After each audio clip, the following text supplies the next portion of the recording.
Duol mochung'ne riwo oganda mano NCIC oyango ni Kaonti ma Kisumu kod Uasin Gichu gin moko kuom counties manyalo bedo kod tulo e yiero maduong' higani. Ma en kaluwore ni jachung' ariyo manonro mag paro miyo huma maduong' ae aluorago. NCIC omedo ni achiel kuom jochung'go malaro komten piny dipoko okwedo duoko mar yiero poni ok oyudo loch. Tendo bila bende oyango ni apisas 150 osechwal mondo chiw arita kwe e aluora makamago.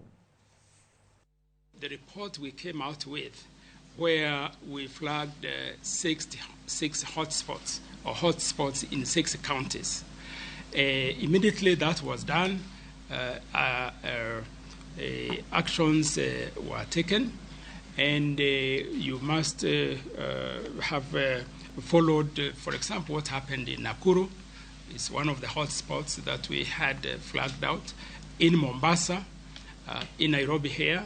And I would say that there has been tremendous improvement. The National Police Service has prepared to deploy at least 150,000 police officers to provide security during the August 9 general election. This should reassure Kenyans that their security is a top priority around this election period, and so they should not fear but rather confidently play their role in the elections and leave everything else to the agencies charged with the security to do their part. Jatendri Ruaga Azimio la Umoja